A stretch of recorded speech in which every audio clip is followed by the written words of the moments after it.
Introducing the new Volvo XC90 with 7-seat versatility, Google built-in, and advanced safety features for all your precious cargo. The new Volvo XC90, designed for life. Visit volvocars.com/US to learn more. This episode is brought to you by State Farm. Knowing you could be saving money for the things you really want, like that dream house or ride, is a great feeling. That's why the State Farm Personal Price Plan can help you save when you choose to bundle home and auto. Bundling, just another way to save with the Personal Price Plan. Prices are based on rating plans that vary by state. Coverage options are selected by the customer. Availability, amount of discounts and savings, and eligibility vary by state. There was no cocktail, there was no hope. And we had a government who was doing nothing to help us.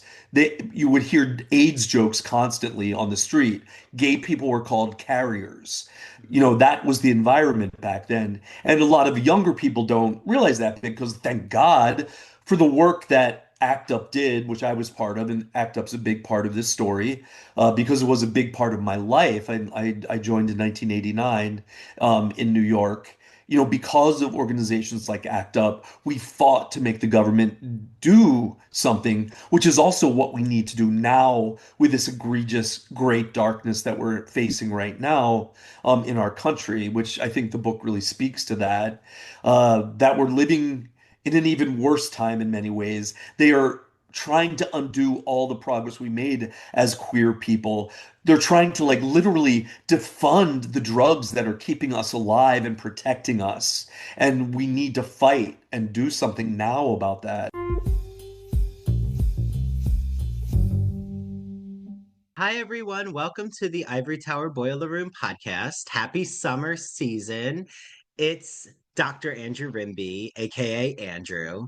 And I am so excited for you all to listen to what I hope you'll find to be a really enjoyable episode. So before the episode begins, I just want to remind you all to please follow us on our YouTube channel, Ivory Tower Boiler Room. Make sure you rate us on Apple and give us a review. It really means a lot. You also can rate us on Spotify. If you need help doing any of that, as always, you can feel free to reach out to me. DM me on any of our social media accounts. I'm looking at them every day.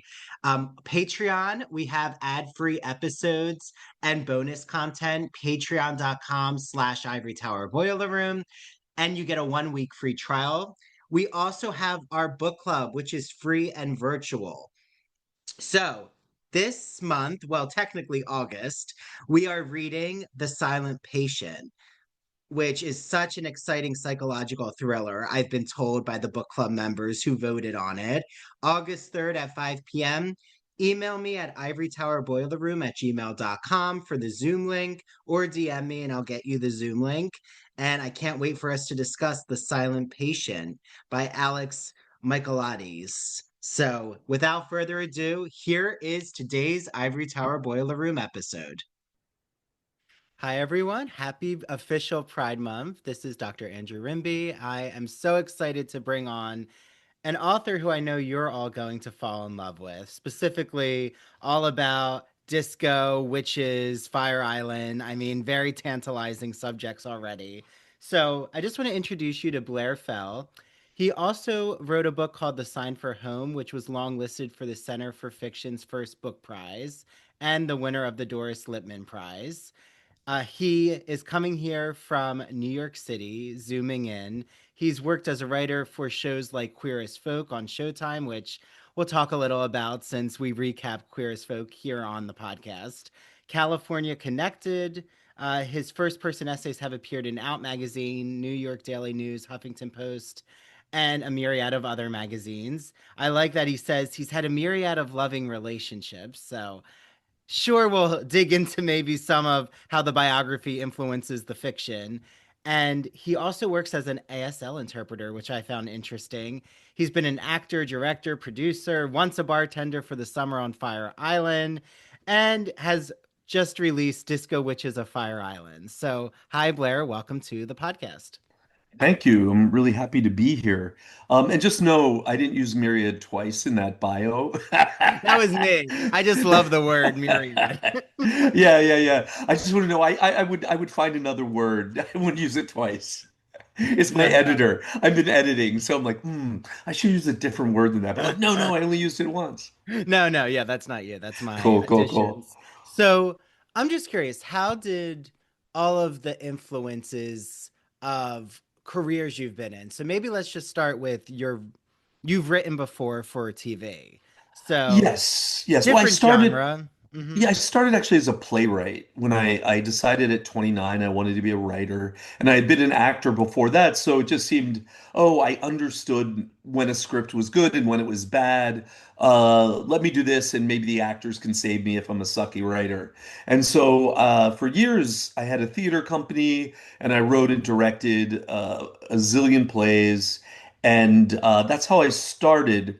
Uh, and then that led to television.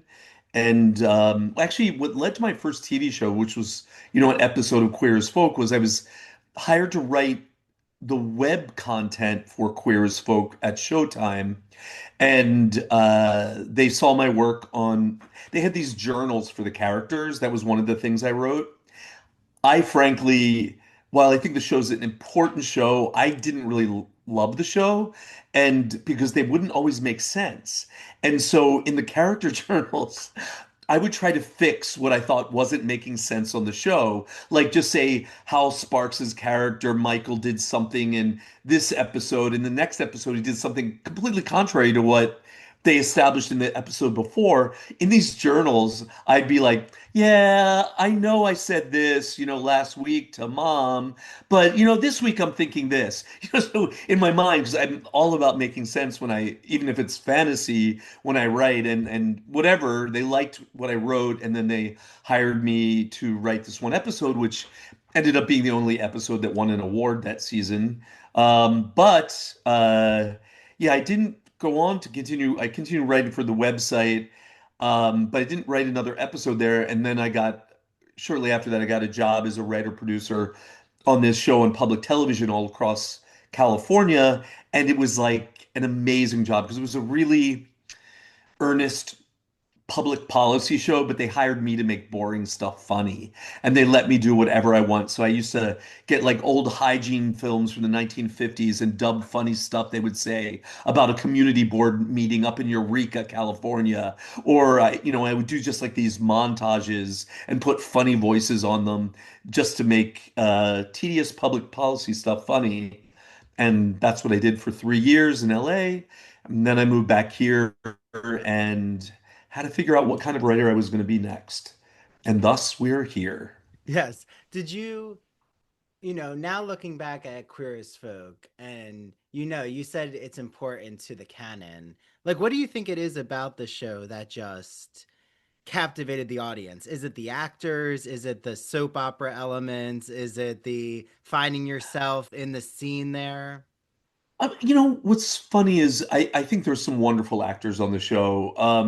I mean, I love Sharon Glass. I used to write the GLAAD Awards, the speeches for actors at the GLAAD Awards for a number of years. And I've written for her a number of times, and she's just a delightfully loving, wonderful person and a great actress. Um, I think also it was just like an early queer show when there was very little content, which made it important. I mean, what was funny about the show, I mean, just to be blunt, was the two showrunners were these older gay men that really didn't know what was going on in the gay world. I worked on the show just for the one episode that I wrote, but also I was there for a couple of months where we broke that season together. And I was like, the big party whore of the group at the time, as far as the people that were on staff at that moment. They had fired the whole staff of the first season and hired a bunch of new people for the second season. But I was the designated party gay at the time. And so they would ask me a lot. Like they didn't, I mean, the showrunners knew nothing about like how HIV was transmitted. I mean, they were just so old and out of touch, to be honest. I mean, hopefully they'll never hear this, but and like they would say, like, oh, so is it dangerous? Ask me stuff about like, is this dangerous? And if you have sex with someone with HIV and da da da. I'm like, and I had been an old ACT UP member and stuff, and also like I was at a certain point a big circuit guy, which I'm a clean teen sober now, and I don't do that stuff anymore, but back then I did. And so I just like kind of advised them on how things were. But it meant a lot, especially I think to younger queer people watching it, because it was like maybe their first exposure Mhm. to the gay world, although I don't believe it's a very realistic version of the gay world. It's not a very realistic version of advertising. Like Brian, the Brian character was an account executive. This was a thing that happened in the room that was indicative of what it was like to work in that room. I used to date an account executive in advertising, and Brian's like, I will like to Michael or to someone, I'll pay your rent. I'll do this. I'm like, hey, you guys, my partner was an account executive in New York City, and he couldn't afford to have an apartment on his own. So you might want to like modulate like how much, and they're like, he'll make whatever we want him to make. In their mind, an account executive in Pittsburgh was rich, it's like crap like that. And it was, for me, it was really annoying that they didn't, because I think when you stick, even if it's, I say, in fantasy, if you stick with organic truth, things are better. I'm sorry to diss on Queer as Folk. It's an No, important thing, yeah. and I love the most of the actors on them, not all of them. Mhm. But it was an important show, and I understand people's love for it. It certainly was an interesting experience for me, extremely stressful experience for me, because just being this guy that they pulled on from the website to write on it, and then just you knew that you couldn't say anything that would contradict the two showrunners, um, and it Well, was hard. and that's what I was going to ask Blair. For those who aren't in the industry, like, they hear the term showrunners. Like, what's the showrunner's main duty? So the showrunners, they're writers, they're the head writers. Mm. How every room will work differently. How rooms generally, in the broad sense, work is you have a group of writers. I mean, maybe there was like 10 of us or 8 of us around a table. And at the beginning of the season, you kind of break, the story arc for the season for the different characters. And then each writer or writing team is maybe given an episode to write, but still the whole group breaks the story of that episode since everyone's working together for the story arc. Then you would go away, you would flush out the outline, you would bring that back, you would get feedback, then you write a first draft, then they look at that, they give you feedback, then you write a second draft. That's kind of how that works. With this particular room, you would write a draft, and then generally the two showrunners, this couple, gay couple, would rewrite it generally and make it worse. Oh, wait, So they were a couple, like actually together. yes, they were a Oh, well, couple. that They could were be an this issue. old gay male couple who hadn't been really out there in the gay world for Mm, decades. Uh, yeah, it always like perplexed me why they were chosen to do this, brilliant show from England that was brought over here. Um, but whatever, it still ended, it's like you never know what's going to work. I mean, the room was difficult. It was way worse the first season from what I hear. It was a nightmare the first season. We generally got along in, the couple of months I was there, working on, breaking, the series and working on this episode. But it wasn't necessarily a happy-go-lucky room. mhm. I felt very pressured in it. Yeah. And yeah, it was a weird thing. It was a weird thing, but it was really important, obviously, because it was my first TV show. But it also made me realize what would lead me to becoming a novelist was that Mhm. I really don't like working with other people in the initial creative thing. I'm not a collaborator. When I was a playwright director, I was a flippin' nightmare to work with. I'm all friends and love the people I work with in my theater company, but it was so hard for me to have other people um, sometimes not be able to show up because they're having a bad day, or just be late because it's like, this is my creative time. And I sound like such a dick, and I'm not. I'm really great in what I do now. But when you were working with me as a playwright director, I was difficult because I really am someone that likes to work alone. I have all the battles in my head with my characters. I don't need outside personalities. I have enough voices in my own head. And so when I left television, I went back into playwriting a little bit, but then was just like, that's not what I want to do. It's like, you have to wait around both in television, film, or theater. You have to wait around for other people to do your art. And I realized that's not what I want to do. I didn't think about writing a novel, never thought I could write a novel, but I thought, oh, I'll work on essays, I'll work on short stories, which are incredibly hard for me to do. Not essays, I love essays, but short stories, they're just really not my jam. And then when I came back to New York, for years, was just futzing around like, what kind of writer am I? And then I had this idea for a play, and I sat down to start to write it, and I realized it wasn't a play, it was a novel. And I'm like, but I don't know how to write a novel. But I joined a writing group, and that changed my life. This writing group, we meet on Tuesdays every single week for 2 hours. And just word by word, paragraph by paragraph, I started working on this idea in a form I knew nothing about other than reading it. And worked on it for many years. I got into an MFA program late in life, which is also part of the story, though the writing group is far more important than the MFA. And in 2020, I knew I was finished on what I could do on this novel without someone else's eyes, other than my writing group, who didn't really read it as a whole piece. They just read it chapter to chapter when I would bring it in. And so I called my friend James Hannaham, who's a wonderful, very successful novelist who wrote Didn't Nobody Give a Shit What Happened to Carlotta?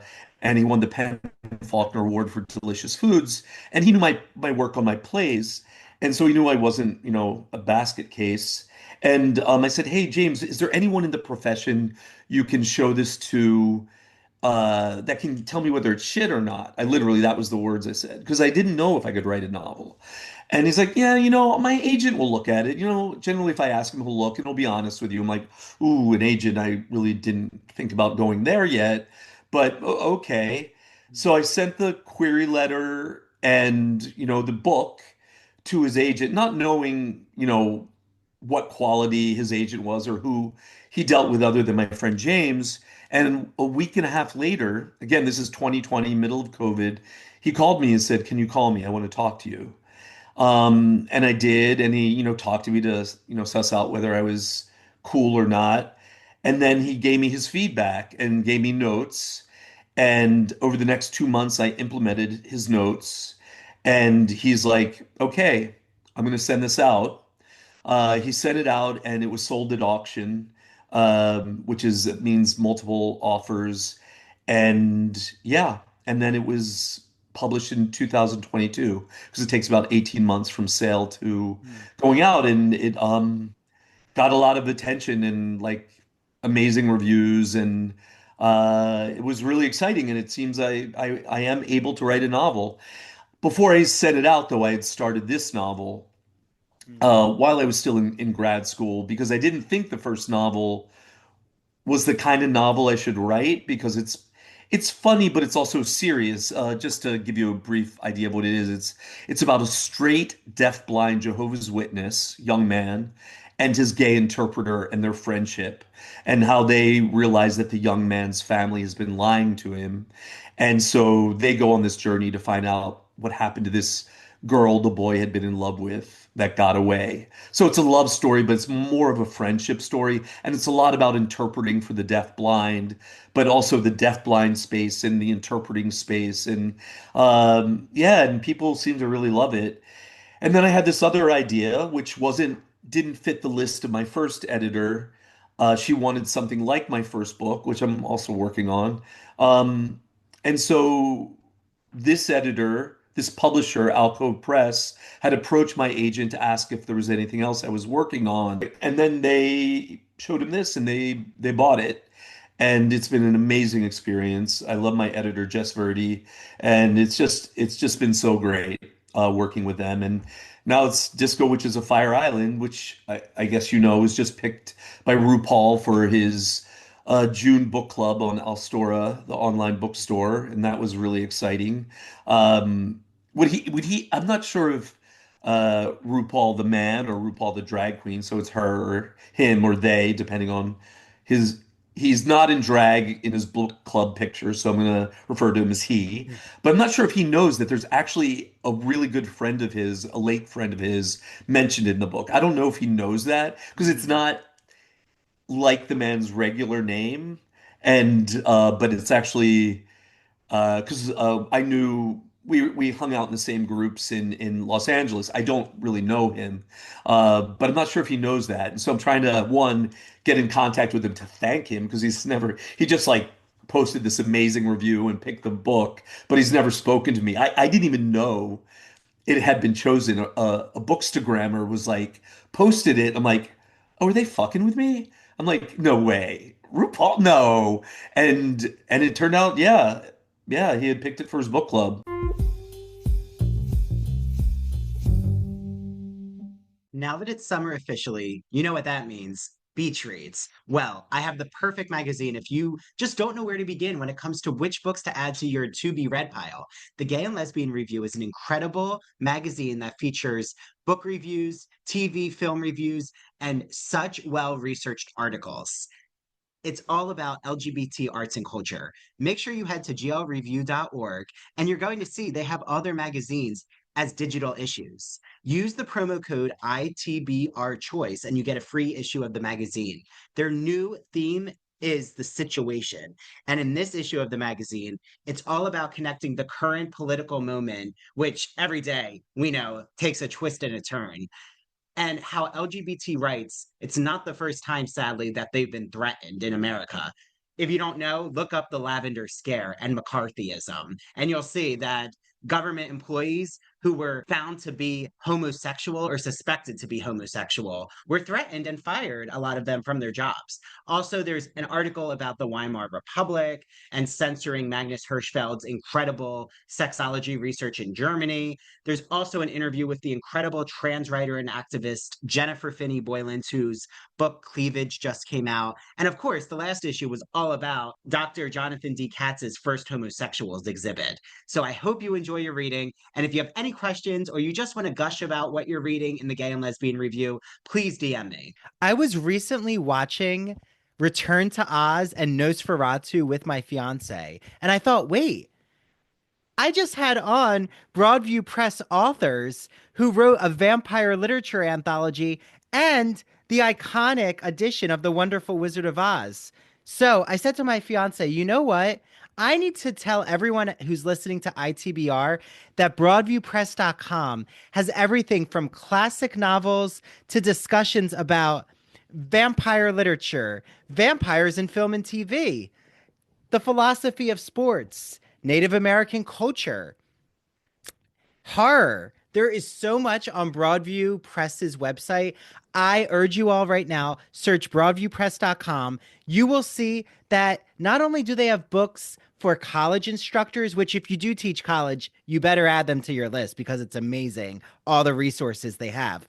But if you have just wandered around a bookstore or a library and thought, you know, everyone always told me to read Moby Dick, but I don't know if I'm going to be able to fully understand it, broadviewpress.com has you covered because they have amazing notes and sources to help you dissect that huge whale of a tale. See what I did there? I was just watching the Page Master, so there's a little Moby Dick reference. Head to broadviewpress.com, use the exclusive code they gave us, Ivory Tower, 20% off your entire order. Yes, your entire order. Enjoy your reading, and please reach out to me and let me know what you're reading from Broadview Press. I would love to share it on social media. This summer, try the new Strato Frappuccino blended beverage at Starbucks. It's the classic blended iced coffee you know and love, now topped with a creamy layer of handcrafted brown sugar cold foam. Available for a limited time. Your Strato Frappuccino is ready at Starbucks. On WhatsApp, no one can see or hear your personal messages. Whether it's a voice call, message, or sending a password, to WhatsApp, it's all just this. So whether you're sharing the streaming password in the family chat or trading those late night voice messages that could basically become a podcast, your personal messages stay between you, your friends, and your family. No one else. Not even us. WhatsApp. Message privately with everyone.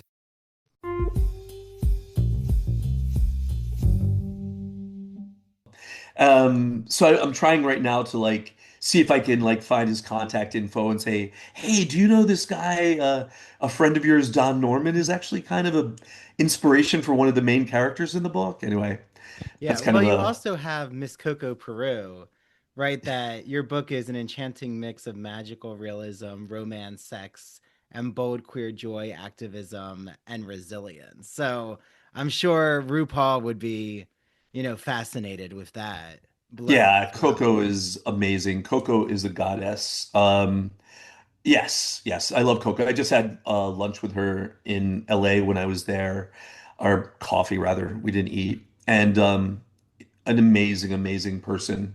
One of my favorites. Yeah, so you bring us at the beginning of your novel, Disco Witches of Fire Island.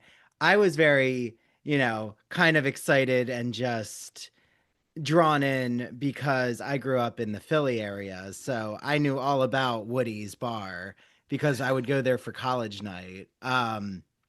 You know, the dynamic has changed a lot since I've gone back, but now it's very, very, I'll call it more straight pandering. But there's also like rumors of things and drinks, and we don't have to get into that. But what was it about starting with your character in Philly? Like, how did that inspiration happen? Okay, so I mean, a lot of this book is based on truth. It's based on my story. I was my first partner I had met in Philly at Woody's Bar, just like Joe meets Elliot in Woody's Bar. This was Woody's Bar before they even had the disco. It just kind of stopped at that area upstairs. They had these banquettes, and a Mm. friend introduced us. So I mean, that was one reason I wanted to start it there. And like Joe Agabian, I'm Armenian American. Um, and my first partner, who I met at Woody's Bar, indeed died of complications from the HIV virus. And I was distraught, as one can imagine. And shortly after that is when I decided to be a writer. Mm. And I had gotten fired from a job with a city council member in New York for telling off a nun about condom distribution. Also, I sucked at my job, FYI, just like let's make that clear. But that was like the last straw. I'm like, look, sister, if you fuck without a condom, you're going to get AIDS. And I got back to the office and I was fired, but they let me keep um, my unemployment. And on a whim, I took a journey into China. This is something I used to do a lot when I was young. They used to have these last minute courier flights. And so I went to China and something happened there. And I decided I wanted to be a writer.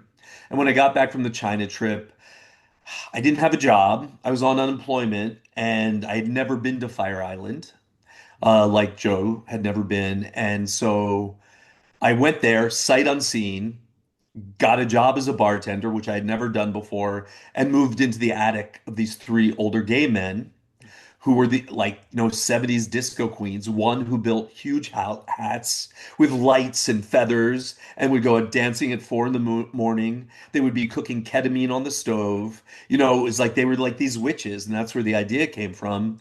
Why I started in Philly was I was born outside Philly in Bucks County, Pennsylvania. Oh, so um was my dad and my oh wow, wow. Warminster, Pennsylvania. I was in Langhorne Manor, is where I Okay. went to high school. But I grew up And in the Jersey side in Washington Township outside of Cherry Hill. oh wow, Yeah, yeah, Cherry yeah, Hill yeah. Mall was very I was gonna say I can hear the Bucks County accent a little no, no, I worked still. so hard to get rid of it. No, Nay. it's a good accent. It's a good accent. Okay, Down the so okay, you stoop grew over up in Bucks street. County. Okay. Yeah, so and also uh not that he's based on this character at all, but one thing that happened when I got this job as a bartender is I had a friend from Philly named Jeff Palumbo. who was this very handsome, long blonde hair, not like the character of Ronnie at all. The shallow side of me is much more like Ronnie than my friend Jeff is. But I pulled Jeff out to Fire Island, which is kind of the opposite of what happens in the book. Ronnie pulls Joe out to Fire Island. Mm. I pulled Jeff out to Fire Island to get a job as a cleaner at the Botel, which is the flotel in the book.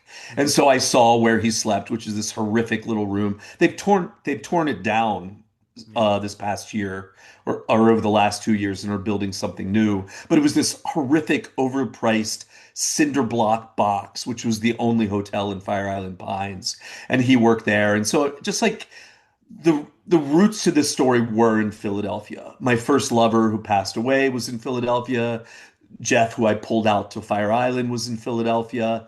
And also a big aspect of all my writing is characters going on a journey from their old selves to their new selves because it's very much been the story of my life constantly. And like whenever I write, I often go on like I don't go on vacation ever. I go on writecations. I loved writing, so I don't want to go somewhere and not write. So like I'll go to Berlin and write from 9 in the morning till 1 in the afternoon. Then I look around and then I you know go trying to find love or whatever, at least body parts attached to it. That's like my normal vacation. I go to some foreign country, generally affordable, and write and you know enjoy my life. So that That and so makes these sense. Yeah, like yeah. sucking up the culture, or like I just came back from Miami with my fiance, and we went to the Versace mansion for Oh lunch, and wow.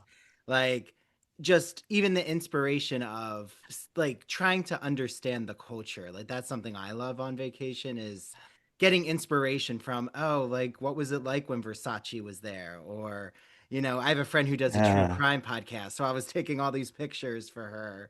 But yeah, no, I understand. I think that that's the role of an artist is wherever you're traveling, even if it is just a vacation, you're always kind of stimulated by Yeah, something. and absorbing. It's kind of funny. I often go to places that have nothing to do with what I'm writing, but my writing is so influenced by I just the bricolage. Bricolage is how I write. It's like Mm. whatever's in front of me, I throw into the art. I mean, I could go through the book and say, I mean, so much is picked up from that summer I was there, but then there's other things that have happened in my life that I've thrown in. One thing that always or almost always happens with my work is I lived in Belgium for a while. I went to school there for a while and studied philosophy in this small town called Leuven outside Brussels. And one of my roommates, who's straight, is a man named Bernard van Steenkiste. And I constantly am putting either his name, one of his children's name. This book has his wife's maiden name in it. Dory's last name, De Mm. Lagrange, is from my friend Bernard van Steenkiste's wife, Barbara De Lagrange. So it's just like I have to have something there that I like throw in, or this friend's name, or there's a guy I had an affair with when I had a play in London back in the 90s named Fergal, who is this sexy ass Northern Irish dude that didn't even know how tall he was. And he was just this like lugubrious gravedigger son that I met at this club called Trade. And we had this whirlwind affair. And I just like loved his name. He ended up being a conspiracy theorist, which really sucks. When he recently contacted me a few years ago, which was sad, but I loved his name. And so it's like that gets thrown in there. Like I thought about changing. I'm like, no, fuck him. It's a good memory I have with him. I'm gonna keep his name. And like Fergal's nothing like him as a person. A little bit resemblance Mm. physically, but like different in other ways. And so it's that, and just like I'm Armenian, so Joe's Armenian. Jeff had long blonde hair, so Ronnie has long blonde hair. Howie and Lenny are very much the characters and the look of my roommates, Frank and Jerry, who were my roommates, the older guys on Fire Island.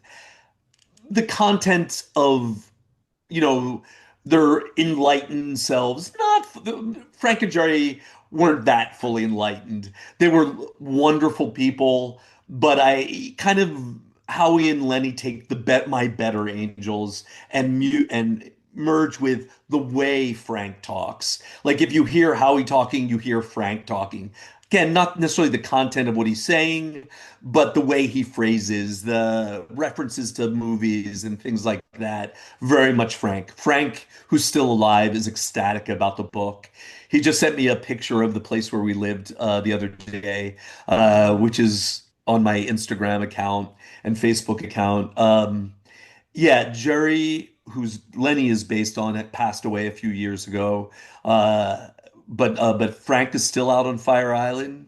Still, he was fire chief a while ago, but is still like this guy that wears these fabulous hats, big tall guy with this like slightly Queens accent.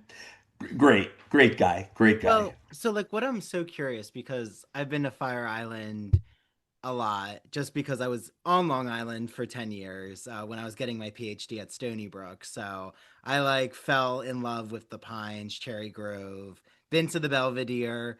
And I find that the way that Fire Island has changed in culture, like when you've gone back, I'm sure you've had different experiences. Like, what was the Fire Island like in the late 80s compared to what Fire Island is like now? I actually wasn't on Fire Island in the late 80s. I was there in the early 90s. Okay, early 90s. Yeah. Early and mid 90s, I would say that was kind of the time, like the 90s. I was there. When I was first there in 90 or 91, being a bartender, it was very different. One, it was an acropolis. People were dying right and left. There was that, for me, there was that feeling. I also, when you're working out there often, but for me, I went out there in April or May, really early. So it's so dead and spooky. To be honest, there's no one there other than the owners getting their houses ready. And the owners and the homeowners association and all those older established people are very different than, handsome young buff guys that are out there now that you see, and that's your experience. My experience was meeting all the owners, meeting like, these kind of ancient for me people at the time, much older than me, and seeing this other side, both wonderful but also dark side of the infighting of Fire Island owners and things like that. But then when the people got there, there was like different cultures, but it felt a bit older still when I went there. At that time in the 90s, a lot of the younger A-list people were decamping to the Hamptons. Um, and even though young people were out there, it felt less vibrant than I think it is now. There was no Instagram or social media or the internet really.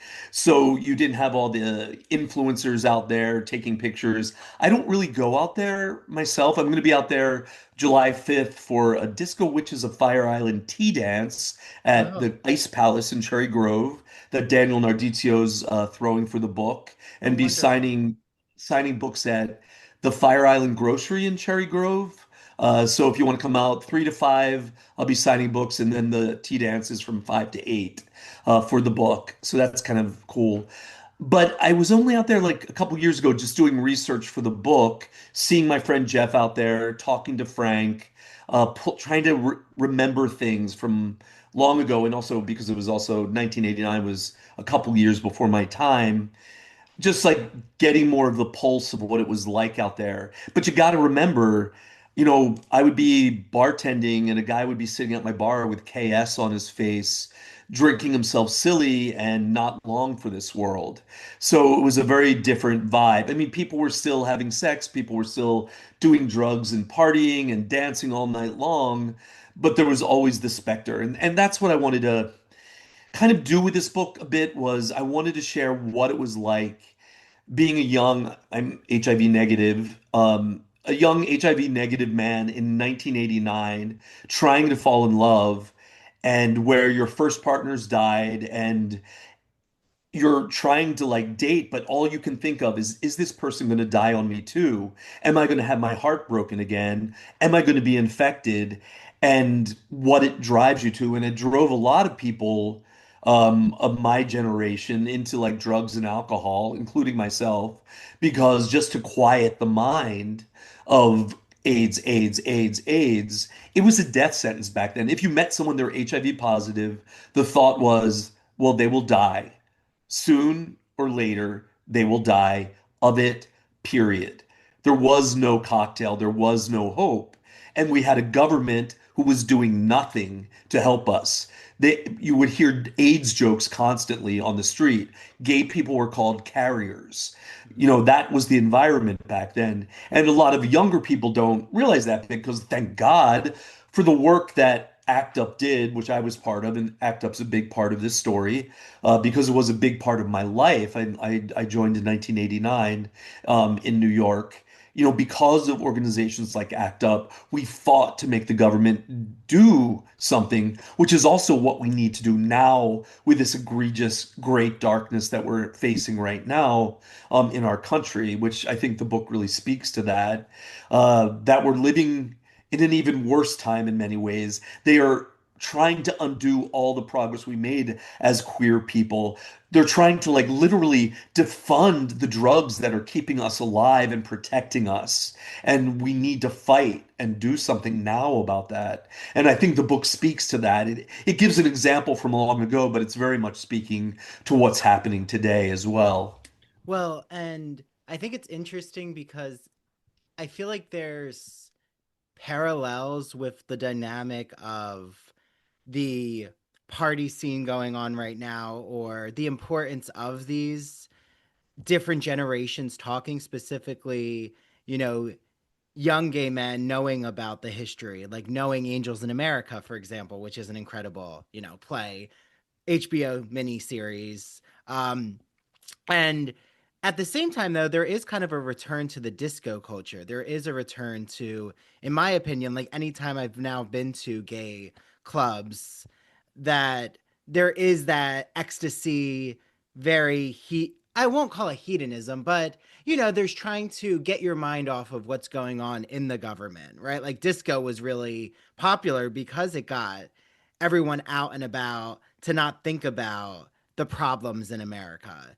But Well, no, yeah, I'm not sure if disco it was more the drugs, the yeah, drugs and the alcohol and the dancing and to forget all that. And yeah, it's a tricky thing. Like there's a lot of intergenerational communication that's happening in the book. It's like something that I would have wanted. Remember when I was coming of age, people that were older than me were dying. I mean, people my age were dying as well. I mean, my partner who died I was 24 when I met him. He was 22, and he died at I think 25 or 27. Um, but the people that would be the wise people, they were there. I mean, this is the whole thing. Let's be honest.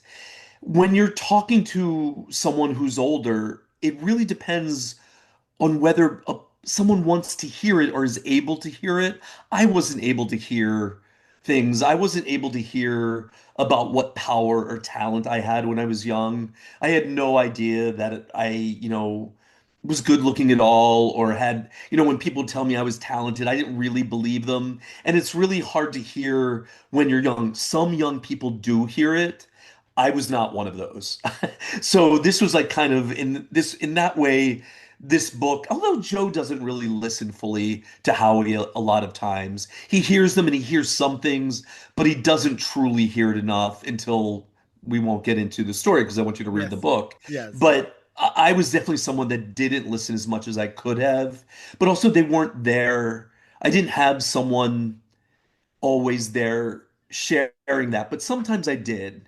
And I just think it's important to have that exchange. But if I'm someone who's in recovery, I'm a crystal meth addict, alcoholic, all of that. And I've been in recovery many, many, many years now. If I, go to a young gay person and say, something, crystal meth will only make your life worse.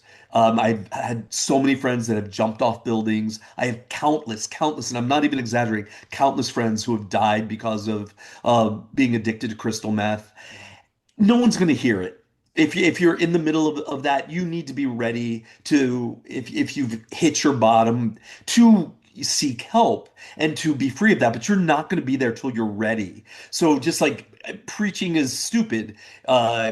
Reach out to me if you've got a problem. Happy to help, but it's not something you can tell someone that's in the throes of that. I mean, no one could tell me, and also everyone that's usually doing it is lying about how much they're doing. I certainly did. Did you party last night? Oh no, just a little bit of coke, instead of all weekend on crystal meth. That's the whole thing. But when someone's ready, then they'll be able to hear. And we do need to be available to speak. Older people need to be available to speak to younger people about this. There is a lot of wisdom, that we have. I mean, life is really not nearly as hard as I thought it was. It's like really basically show up, take the next right action. Like if you're choosing to be an artist, make sure you're feeling joy in making your art, but also listen if people are saying, something, your art resonates with me. If everyone's saying, ugh, maybe it's not necessarily the best. No, I'm not saying, oh, if one person says, ugh, first time I wrote something, this jerk of a woman named Joy, in like it's always a joy. It's always joy. In ninth grade, looked at this play and she said, "Oh, it's cliched." She was the smart one in our class, and I don't think I wrote something again for maybe 20 years. Wow. But if everyone's not reacting or not really resonating, maybe that's not the form of the artwork you're doing that you should be doing. For me, and that's not a popular thing because everyone's just do what you love is no, don't just do what you love. Do what you love, absolutely, but make sure there's a communication from what you love to others that people are reacting. Even if it's repulsion, but they're stimulated by what you're doing. That's how I can write well in many different forms and work at it. I wrote for the internet, gossip things for BravoTV.com. And oh, wait. What do you mean gossip things for Bravo? Oh, I wrote gossip items for BravoTV.com right when all these internet websites were being formed for TV stations, stuff like that. I started writing for them for Showtime.net. Like the Real Housewives? I think Real Housewives might have just been starting. It was at the very beginning of BravoTV.com. Oh, okay. But it would be it was aggregating. I'd find a story here, rewrite it and put it on the thing. But gossipy, it's I fucking hated that stuff. It was not my jam.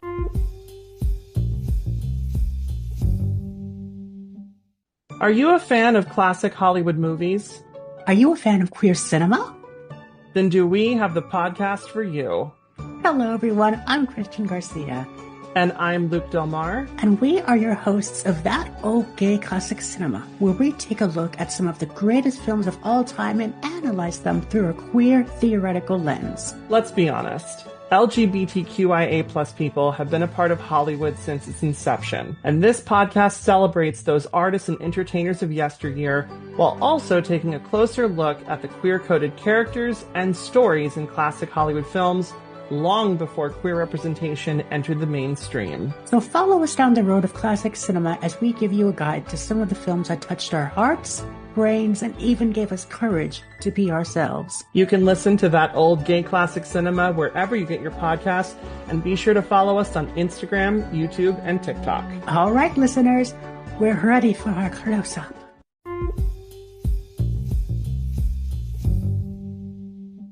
But can you speak a little more about, I think it's so interesting how your book explores trauma, grief, these intergenerational.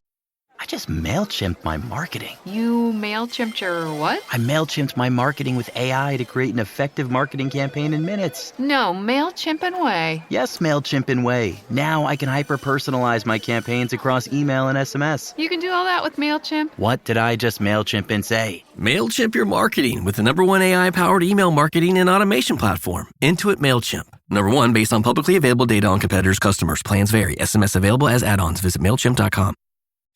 Hey, it's Paris. I love sparkly things, right? Like stars. Duh. And thanks to Hilton and AutoCamp, I just slept under them. Picture me, serving looks by the fire outside my luxurious Airstream, making s'mores with the kids, while a national park is our backdrop. The great outdoors meets Hilton hospitality. That's hot. Explore all the new ways to stay at Hilton.com. Hilton for the stay. Conversations you've been talking about, but through like also the genre of the supernatural and like fantasy. Like, did that help you explore that in a way that wasn't, I don't want to say was as heartstring pulling, but it is a different way of kind of exploring that concept? Yeah, I mean, it's very much what it was like and the result of that dark time of ours when everyone, all the gay people and trans people and people were dying, was that we were losing magic. The book is about losing magic and the quest to get it back. The quest to get all magic in all different forms back. And that's what it was to me was, you know, the book starts and the Coven of Disco Witches is defunct. They're on their last breath and they can't function because they've lost so many of their coven members to the plague. And that's what it was like back then. All these brilliant designers and artists and actors and dancers were dying. All these beautiful men and regular wonderful men. I mean, let's not harp on beauty so much. We're dying and we were losing so much. And that was like the loss of magic. And that's what that meant to me. So for me, it was just like very real. And like the magic is an interesting thing. Like for those who haven't read the book, there's magic in it, but it's not like, oh, I have a magic wand, poof, you're gone. It's this collective magic that's also a religion, is also a spirituality that also involves substance use a bit, but more kind of healthy substance use, like, mushrooms and kind of, you know, More like psychedelic kind of things. ayahuasca type Like of ayahuasca kind of things. things. Although they have one of the characters is sober, so they have a non-alcoholic version of it. Um, and yeah, so it's like more like that kind of magic. I had a friend, again, my bricolage technique. I had a friend years ago, a man named Stephen Gendon, who was very active in ACT UP and the creation of Paz magazine, who was he introduced me to like circuit parties and partying and stuff. And he came to me one day and he told me that he wanted to create a religion based on what he experienced on the dance floor because he had these transformational, transcendent experiences dancing in gay clubs in New York and on Fire Island. And he was very passionate about it. And he passed away many, many years ago. And I thought about that in the creation of this book, that I wanted to honor his idea, but also this isn't just magic, it's a spirituality that these men and women experience on the dance floor.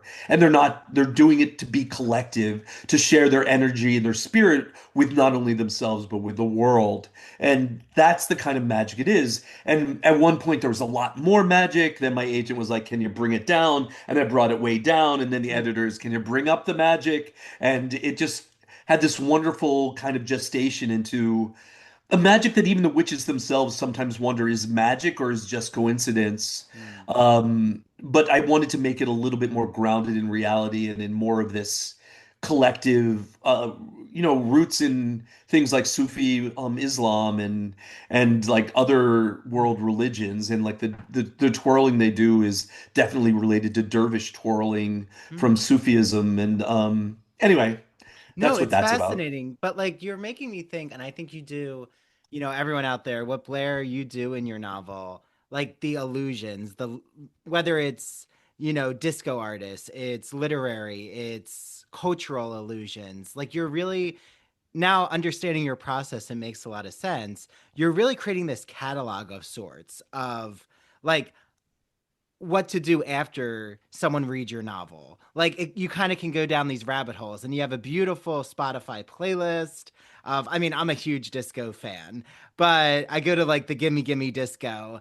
But something that you actually have brought up that I think I don't want to let go, and I am curious about this, is I was just at the LGBT Center in Greenwich Village for the Rainbow Book Fair. There's Housing Works, which is a great bookstore. There's so many Leslie Loman Art Museum, which is free. Like there's so many queer spaces. And yes, there are the clubs, there's the dancing. And my question has always been, why can't we bring them together? And I was, just mentioned I was in Miami and I ordered a mocktail at the Palace, like during the drag show. And the waiter, not trying to create any scandal here, but he kind of like looked at me sideways and said, "You want a mocktail, not a cocktail?" And I'm like, "No, I don't want to have a cocktail."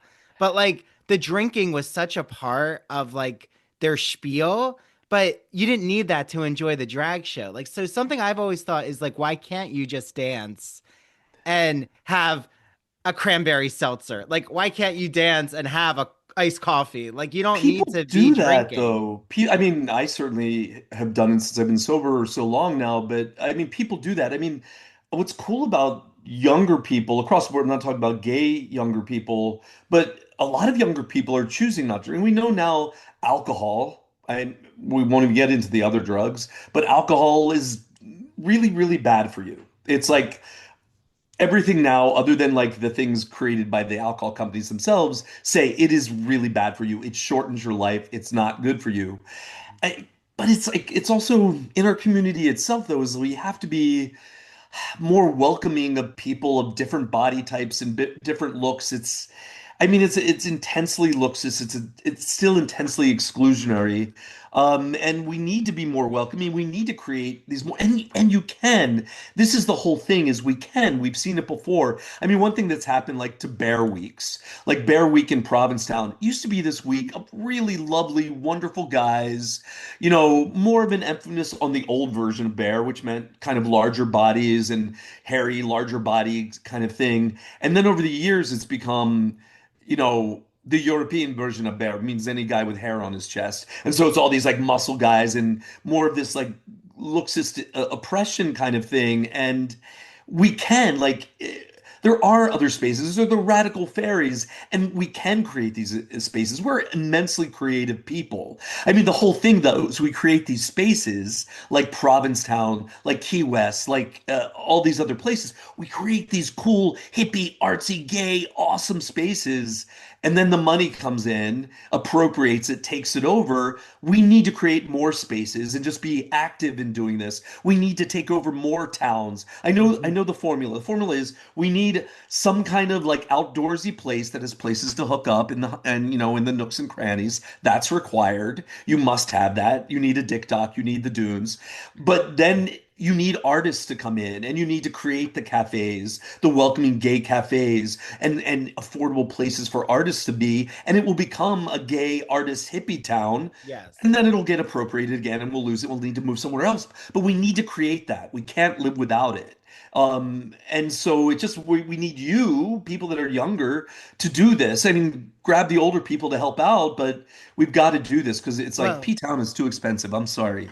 yeah. Well, and that's why I'm so excited that, you're in collaboration with Daniel Nardicchio because I love what Love he's him. done with Red Eye. And like, I went to a book signing there, but it's like from anything from books, arts, underwear parties, maybe even more risque parties. But it's like you can have this all in a community space of sorts. So, like Absolutely. I'm in a monogamous relationship. So like I have a lot of conversations with my fiance now about we're like, okay, well, what do we want to do if we're in that space? So it's like, things start to shift a little, but it's great when you're in a space where you can do different activities and feel comfortable. So I think everything you're talking Absolutely. about makes a lot of sense. And, you know, I think it's beautiful what you've done in your novel is actually bringing in all different LGBT communities, age groups together. And that's not easy to do in a novel. So,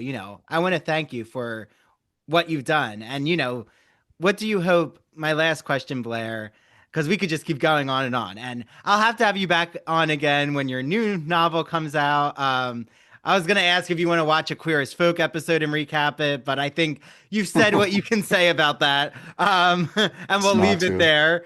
But what do you want, like a reader who, let's say a reader who maybe is a reluctant reader or they don't think they're really into literature. Like, what would you hope that they get out of your novel?